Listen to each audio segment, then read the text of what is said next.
eto na nga mga ka-Tom Jones, ang ating Bicol Express Alabangus Boneless. Yan, nakikita niyo mga ka-Tom Jones.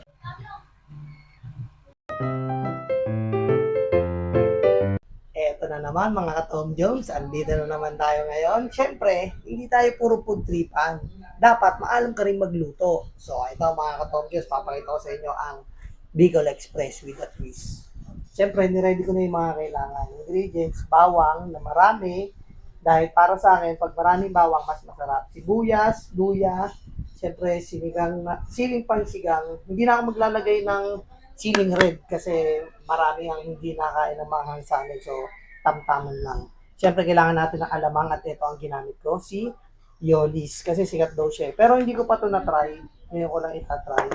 Paminta, asin, at syempre, dahil walang gata, kabibilan, ito si Coco Mama. Yan. Hindi tayo mga sponsor ng mga ito, pero baka naman, mga Top Jones.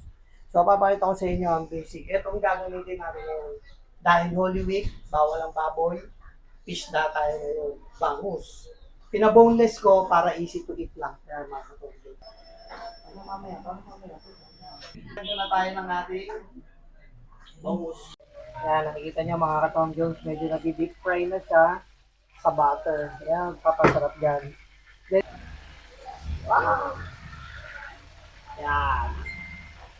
Sa mga ka-Tom Jones, gagamitin din natin mantika pang sigang, asin konti lang, panggisa lang mga ka-Tom Jones. Ayun na rin yung sa butter para kapit pa rin yung lasa. So mga ka-Tom Jones, kisa na tayo. First natin ay ang sibuyas. Mabilitan na to. So na magpapabilis niya. Actually, pwede na natin pagsama-samahin sabay-sabay yung mga yan. Then yung bawang. Then ang ating luya. Medyo ipauli natin ang ating siling pansigang.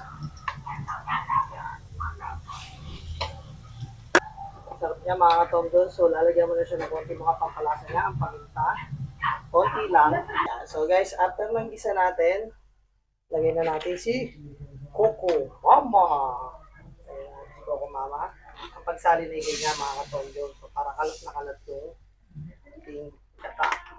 Tom Jones, kukuha na tayo ng isang scoop lang ng alamang. Ito.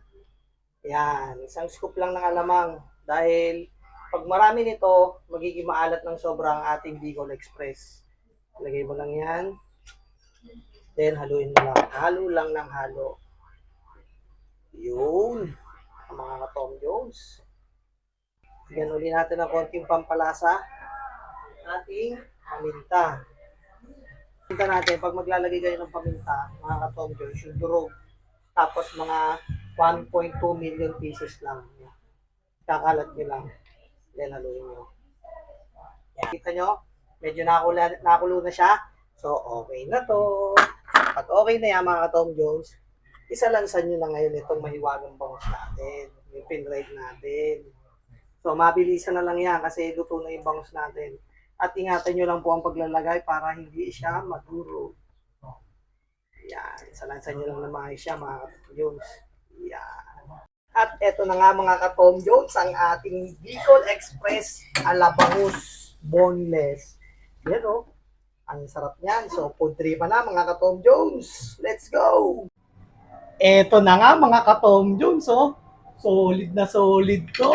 Ito nga pala yung ating niluto kanina na Bicol Express Boneless Bangus. O, di ba?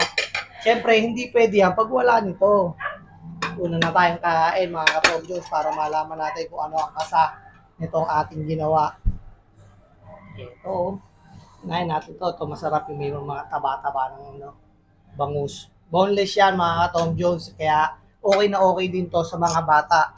Kasi, bukod sa wala ng tinik, masarap pa. O, wala ng tinik yan mga ka-Tom Jones, kaya easy to eat ng mga bata. Siyempre, unang tikim. Ito, lagyan natin ng sili. First bite.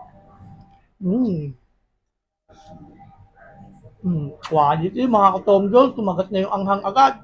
Mabilis tumiksit yung lasa nung gata dito sa isda kasi mabilis lang sumiksit yung mga lasa niyan dyan.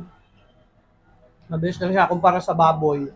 Palabas lang, ito naiitit kasi Tom Jones, oh, solid.